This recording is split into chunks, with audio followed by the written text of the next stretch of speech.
High স্কুলের শিক্ষক, তাই তার মধ্যে নিয়মনীতির প্রভাব বেশি। মেয়েদের শক্তপোক্ত নিয়মেই বড় করেছেন। নিয়মিত সব কিছু হওয়া চাই। পদ্মজা রান্নাঘরে ঢুকে দেখে স্টিলের প্লেটে খাবার সাজানো।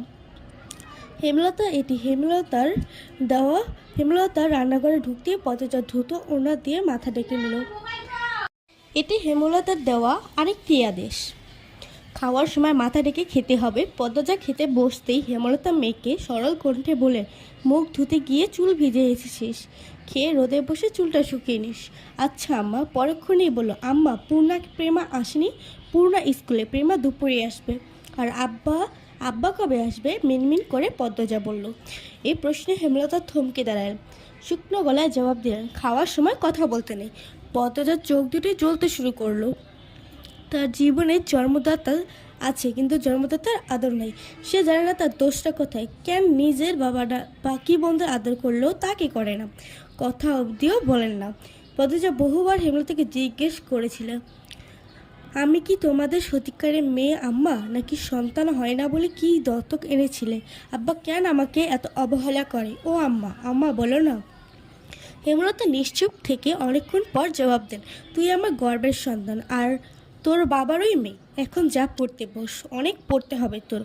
ব্যাস এইটুকুই। যতবার প্রশ্ন করেছে একই উত্তর পেয়েছে, কখনো কখনো শব্দের নড়চড়ও হয়নি। পৃষ্ঠা নাম্বার 14। এত কি ভাবছিস? তাড়াতাড়ি খেয়ে ওঠ। হেমলতার কথায় পদ্মজার ভাবনার সুতো ছিঁড়ে গেল। সে দ্রুত খাওয়া দাওয়া শেষ করে। হঠাৎ তার মনে পড়ে আজ বড়ই আচার বানানোর কথা ছিল। সন্ধ্যার পরপরই বিদ্যুৎ চলে যায়। কয়েক মাস হলো গ্রামে বিদ্যুৎ এসেছে। 8 গ্রাম মিলিয়ে অলন্দপুর। তাদের গ্রামের নাম আটপাড়া। প্রতিদিন নিয়ম করে সন্ধ্যা রাত থেকে 3 ঘন্টা অন্ধকারে তলিয়ে থাকে গ্রাম। সারাদিন তো বিদ্যুতের নামগন্ধও থাকে না, তাহলে বিদ্যুৎ দিয়ে লাভটা কী হলো? পদ্মজা, পূর্ণা, প্রেমা 3 বোন একসঙ্গে পড়তে বসে। হঠাৎ বিদ্যুৎ সংযোগ বিচ্ছিন্ন হতেই মরলবাড়ি অন্ধকারে তলিয়ে যায়। 9 বছরের প্রেমা খামচে ধরে পড়নার ওড়না, পদ্মজার ওড়না। পদ্মজা মৃদু স্বরে ডাকলো, আম্মা, আম্মা। হেমলতা ভেতরের ঘর থেকে বলেন, টর্চটা নিয়ে যা। হেমলতাকে পদ্মজা উঠে দাঁড়ায়। প্রেমা অন্ধকারে খুব ভয় পায়। বড় বোনের ওড়না ছেড়ে পূর্ণার হাত চেপে ধরে। টর্চ নিয়ে ঘরে ঢোকার মুহূর্তেই পদ্মজা গেট খোলার আওয়াজ পায়। উকি দিয়ে দেখে হানিফ এসেছে। লোকটা সম্পর্কে তার সৎমামা। হানিফকে দেখে সে দৌড়ে ঘরে ঢুকে যায়।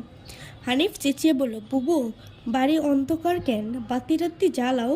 হানিফ নাকি? হেমলতা হারিকেন হাতে বারান্দায় এসে দাঁড়ান। হানিফ দাঁত বের করে হাসলো, আমি। আয় ভেতরে আয়। হানিফ বারান্দা পেরিয়ে